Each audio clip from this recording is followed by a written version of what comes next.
ஒரு ஊரில் ஒரு சிறுவனும் அவன் தாத்தாவும் மிக எளிமையாக வாழ்ந்து வந்தார்கள். தாத்தா செருப்பு தைத்து கூலி வேலை செய்து குடும்பத்தை நடத்தினார். அந்த வருமானம் போதுமானதாக இல்லை. ஒரு நாள் அதிகமான மழை, வேலைக்கும் செல்ல முடியவில்லை. வீட்டில் சாப்பிடக்கூட எதுவும் இல்லை. சிறுவனுக்கு அதிக பசி. ஆனால் தாத்தா வேதனைப்படுவார் என்று அவன் எதுவும் சொல்லவில்லை. இருவரும் பசியோடு படுத்துக் கொண்டார்கள். அந்த இரவு சிறுவனுக்கு தூக்கம் வரவில்லை.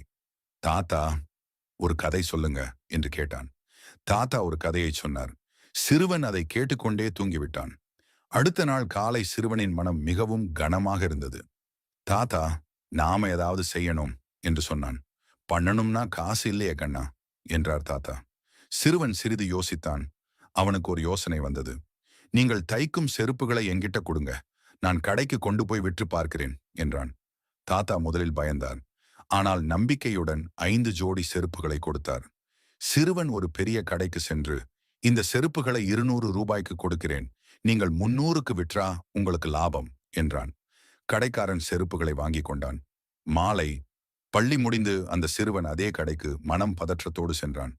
விற்றதா இல்லையா என்று நினைத்து கொண்டே அந்த கடைக்காரன் சிரித்தபடி சிறுவனை அழைத்தான். கையில் 1000 ரூபாய். உன் செருப்புகள் ஒவ்வொன்றும் விற்றுவிட்டது, இன்னும் 100 ஜோடி வேண்டும் என்றான். அந்த சிறுவனின் கண்களில் கண்ணீர். பசியால் தூங்காத அந்த இரவு அவன் நினைவுக்கு வந்தது. வீட்டுக்கு ஓடி வந்து தாத்தாவின் கைகளை பிடித்து நடுங்கும் குரலில் சொன்னான். தாத்தா, நம்ம கஷ்டம் முடிஞ்சுடுச்சு. அந்த முதியவர் முதன்முறையாக செருப்பு தைக்கும் கைகளால் கண்ணீரை துடைத்தார். கண்ணா, நான் தைத்த செருப்பு இல்ல, நீ வைத்த நம்பிக்கைதான் நம்ம வாழ்க்கையை மாற்றுச்சு. அன்று தொடங்கிய வேலை ஒரு நாள் ஒரு கடையாக மாறியது. ஒரு காலத்தில் பசியால் படுத்திருந்தவர்கள் இன்று நம்பிக்கையால் உயர்ந்து நின்றார்கள். வறுமை ஒரு தடை அல்ல.